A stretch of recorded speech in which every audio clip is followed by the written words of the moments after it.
కొండ పెద్ద కథ భాగం 1 ఊరి చివర ఒక మహాకొండ నిలబడి ఉండేది. ఆ కొండను చూసి అందరూ భయపడేవారు. ఎందుకంటే ఆ కొండ ఎప్పుడూ నిశ్శబ్దంగా ఉండేది. నవ్వదు, మాట్లాడదు, కానీ చూస్తుంది, అన్నీ చూస్తుంది. ఆ ఊరిలో రాము అనే కుర్రాడు ఉండేవాడు. మిగతా పిల్లలలా ఆటలకే పరిమితం కాకుండా ప్రశ్నలు అడిగేవాడు. ఈ కొండ ఎందుకు ఇలా నిలబడి ఉంది? ఎందుకు ఎవరూ ఎక్కరు? ఇందులో ఏదైనా రహస్యం ఉందా? ఊరి పెద్దలు చెప్పేవారు, అది ప్రమాదం, అక్కడికి వెళ్ళకు, అంతే. కారణం ఎవరూ చెప్పరు. రాముకి ఇదే చిరాకు. భయం ఉన్న చోటే నిజం ఉంటుందని అతనికి అనిపించేది. ఒక రోజు తెల్లవారుజామున ఎవరికీ చెప్పకుండా రాము కొండ వైపు నడిచాడు. దారిలో చెట్లు ఘనంగా ఉన్నాయి. గాలి బలంగా ఊపిరి పీలుస్తున్నట్టు ఉంది. ప్రతి అడుగు వేసే కొద్దీ కొండ ఇంకా పెద్దగా కనిపించింది.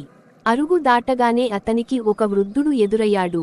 చెవి వెనక తెల్ల జుట్టు, కళ్లలో లోతైన చూపు. వృద్ధుడు అన్నాడు, కొండ ఎక్కాలంటే బలం కాదు, సహనం కావాలి. రాము ఆగాడు. మీకు ఈ కొండ గురించి తెలుసా అని అడిగాడు. వృద్ధుడు నవ్వలేదు. ఈ కొండ ఒక్క రాయితో కాదు, తప్పులతో తయారైంది. అది విని రాము కాస్త గుబులుపడ్డాడు. కాని వెనక్కి తిరగలేదు. కొండ మొదటి మెట్టు దగ్గర రాయి మీద ఒక వాక్యం చెక్కబడి ఉంది, తప్పించుకునే వాడు దిగజారతాడు, ఎదుర్కొనే వాడు పైకి వెళ్తాడు. రాము లోపల ఏదో కదిలింది. అతను మొదటి అడుగు వేశాడు. అప్పుడే కొండ నిశ్శబ్దం. రాము వేసిన మొదటి అడుగు చిన్నదే, కానీ కొండ దాన్ని గమనించింది. ప్రతి మెట్టు ఎక్కుతున్న కొద్దీ దారి సన్నగా మారింది.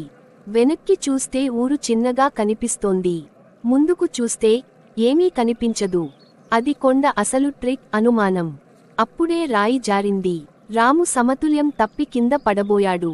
చివరి క్షణంలో ఒక వేరు పట్టుకున్నాడు. హృదయం బలంగా కొట్టుకుంటోంది. చేతులు వణికాయి. మనసులో ఒక్క ఆలోచన, ఇక్కడే ఆగిపోవాలా? అంతలో కొండ మీద నుంచి గొంతు వినిపించింది. శబ్దం కాదు, ఆలోచనలా. నువ్వు వెనక్కి తిరిగితే నువ్వు మామూలు వాడివే. ముందుకు వస్తే నిన్ను నువ్వే చూడాల్సి వస్తుంది. రాము కళ్ళు మూశాడు. తన భయాన్ని గుర్తు చేసుకున్నాడు. ఊరి వాళ్లు నవ్విన క్షణాలు, తనను చిన్నవాడిగా చూసిన చూపులు. అతను వేరును వదిలి మళ్లీ మెట్టు ఎక్కాడు. కొంచెం పైకి వెళ్లగానే ఒక గుహ కనిపించింది. అందులోకి వెళ్తే లోపల చీకటి, కానీ గోడల మీద బొమ్మలు. యుద్ధాలు కాదు, రాక్షసాలు కాదు, ఊరి మనుషులు. అందరూ తమ భయాల ముందు నిలబడి ఉన్నట్టు చిత్రాలు. ఎవరో పారిపోతున్నారు, ఎవరో కూర్చున్నారు, కాని ఎవ్వరూ ఎదుర్కొనడం లేదు. చివరి బొమ్మలో ఒక ఖాళీ ముఖం, పక్కన రాత, ఇది నీది అవుతుందా? రాము గట్టిగా ఊపిరి తీసుకున్నాడు. కాదు అన్నాడు. అప్పుడే గుహ చివర వెలుగు కనిపించింది. అది పైకి వెళ్లే మార్గం. కాని అక్కడ మరో రాత ఉంది, ఇప్పటి నుంచి కొండ నిన్ను పరీక్షించదు, నువ్వే నిన్ను పరీక్షించుకోవాలి. రాము బయటకు అడుగు పెట్టాడు. ఇప్పుడు గాలి ఇంకా బలంగా ఉంది. కాని అతని రాము ఇకపై నెమ్మదిగా కాదు, స్పష్టంగా నడిచాడు. భయం ఇంకా ఉంది, కాని అదిప్పుడు నిర్ణయం కాదు. కొండ పైభాగానికి చేరుకుంటున్న కొద్దీ దారి వెడల్పుగా మారింది. అక్కడ ఎవరూ లేరు, రాక్షసాలు లేవు, నిధులు లేవు. చివరి మెట్టు ఎక్కగానే అతను ఆగిపోయాడు. అక్కడ ఒక పెద్ద అద్దంలాంటి రాయి ఉంది. దానిలో అతని ముఖమే కనిపించింది. అప్పుడే ఆ వృద్ధుడి గొంతు మళ్లీ వినిపించింది.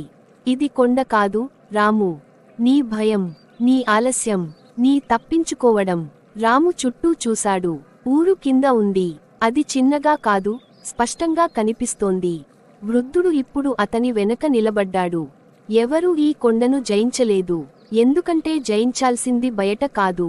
రాము అర్థం చేసుకున్నాడు. ఈ కొండను ఎక్కడం కాదు కష్టం, మొదటి అడుగు వేయడమే కష్టం.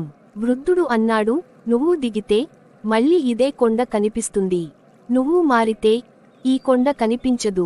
ఒక్క క్షణంలో వృద్ధుడు అదృశ్యమయ్యాడు. రాము దిగివచ్చాడు. కాని ఈసారి ఊరి వాళ్లు కొండను చూడలేదు, వాళ్లు రామునే చూశారు. అతను పెద్దగా మాట్లాడలేదు, గర్వం చూపలేదు, కాని అతని కళ్లలో స్పష్టత ఉంది. అప్పటి నుంచి ఊరిలో ఒక మాట తిరిగింది, కొండ ఎత్తుగా కాదు, మన నిర్ణయం చిన్నగా ఉంటుంది. రాము మళ్లీ ఆ కొండ వైపు చూడలేదు. అవసరం లేదు. ముగింపు ఇదే. ఇది కథ మాత్రమే కాదు, హెచ్చరిక.